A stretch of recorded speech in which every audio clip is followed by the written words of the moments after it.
രാഹുൽ മാങ്കൂട്ടത്തിനെതിരെ വീണ്ടും പരാതി. വിവാഹ വാഗ്ദാനം നൽകി പീഡിപ്പിച്ചുവെന്ന് ബംഗളൂരു സ്വദേശിയായ 23-കാരി. പരാതിക്കിടയാക്കിയ സംഭവം 2023 ഡിസംബറിൽ KPCCക്ക് നൽകിയ പരാതി പോലീസിന് കൈമാറിയ നേതൃത്വം. എല്ലാവരുമായും കൂടിയാലോചിച്ച് നടപടിയെന്ന് VD സതീശൻ.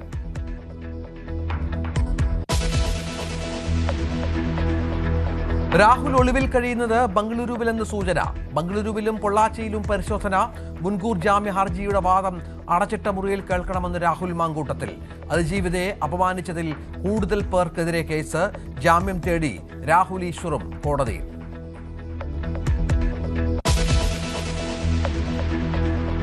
നേമത്ത് മത്സരിക്കുമെന്ന് പ്രഖ്യാപിച്ച് രാജീവ് ചന്ദ്രശേഖർ. നിയമസഭാ തെരഞ്ഞെടുപ്പിൽ മത്സരിക്കുമെന്ന് പ്രഖ്യാപിച്ചത് വാർത്താ സമ്മേളനത്തിൽ. എയിംസ് തിരുവനന്തപുരത്ത് വരണമെന്നാണ് ആഗ്രഹമെന്നും രാജീവ്.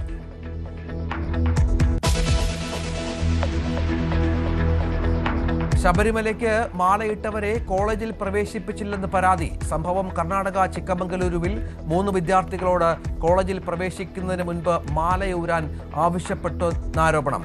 പ്രതിഷേധവുമായി ഹിന്ദു സംഘടനകൾ.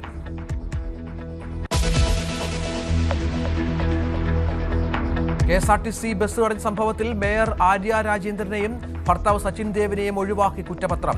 ഡ്രൈവർ യദു കൃഷ്ണനെ മേയർ അസഭ്യം പറഞ്ഞിട്ടില്ല. മേയറെ ഒഴിവാക്കിയതിനെതിരെ കോടതിയെ സമീപിക്കുമെന്ന് ഡ്രൈവർ.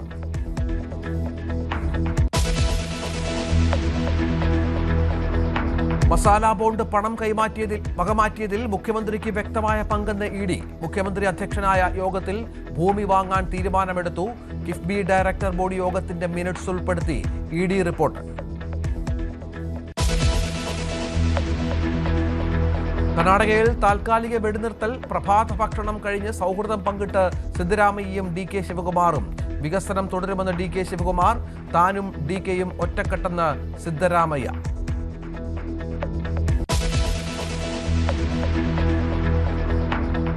ശബരിമല സ്വർണ്ണക്കൊള്ളയിൽ A. പത്മകുമാറിന്റെ ജാമ്യാപേക്ഷ ഈ മാസം 8-ന് പരിഗണിക്കും.